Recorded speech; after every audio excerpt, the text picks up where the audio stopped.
Killer Joe at Trafalgar Studio 1, written by Tracy, directed by Simon Evans and starring Orlando Bloom. This is the sort of night at the theatre that I live for. Despite all the sex and violence in the play, it is a moral tale. The claustrophobic setting is a convincing, trashy mobile home in a Texan trailer park. The family living there are poor and ignorant, which adds a layer of welcome humour, but they could be anyone led by greed and a total lack of morality. They want someone close to them killed, so they hire a hitman. Inevitably things go wrong, and there are plenty of twists along the way. In a series of scenes of sexual activity which are uncomfortable to watch and shocking violence which is extraordinarily well done, we see what can happen to people when they're not controlled by morality and law. Every character is far more subtle than the stereotypical trailer trash, and every single member of the superb cast sees the opportunity to show a wide range of emotion. Steffan Rhodri as the weak father, Gillen as the frantic, gullible son, Sophie Cookson as the naive, controlled daughter, Neve McIntosh as the initially sassy new wife, and of course Orlando Bloom, who is a revelation as the smooth-talking, cold-eyed, sociopathic Joe. I give Killer Joe 5 stars. Well, that's the 1-minute review, but keep watching for a few more thoughts on Killer Joe. If you're finding this review interesting and useful, please subscribe.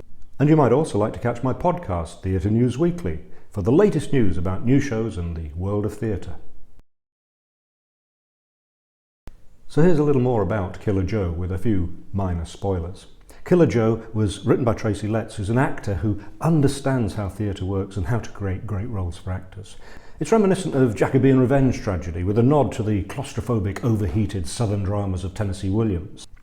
The intimate cockpit of the Trafalgar Studio 1 really helps the claustrophobic atmosphere, as does Grace Smart's set.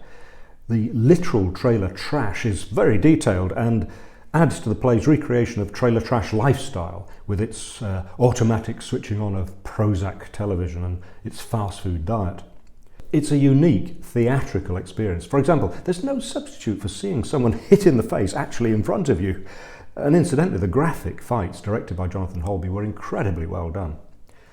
Director Simon Evans keeps what could easily be an over-the-top Grand Guignol production under control, right up to a beautifully choreographed, violent finish. There's a lot of humour. Early on, the new wife answers the door to her stepson wearing only a top, with her pubic hair clearly visible. When the lad complains, she responds by saying, "I didn't know who it was." About the nudity, there are 3 occasions, of which this was one. But by far the most shocking is a moment when the daughter is told to undress by Joe.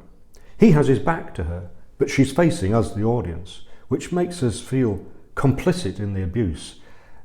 It's a very unnerving way to put the audience on edge. Incidentally, there's a bit of a spoiler here.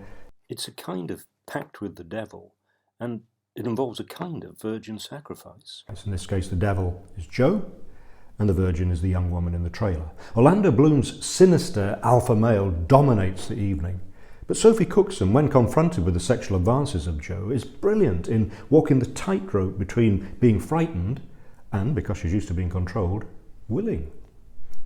All the characters are complex, and the actors really get their teeth into them. New wife, Charlotte, played by Neve McIntosh, starts confident and sassy, but ends exposed and humiliated. Steffan Rhodri as Ansel the father is a subtle mixture of bravado, cowardice, fear and excitement. And the son, Chris, is the kind of person who always has a plan, and the plan's never thought through. He's a person adrift in a world he doesn't really understand and that seems to be against him. He recognises his feelings of love and regret, but he doesn't know how to handle them.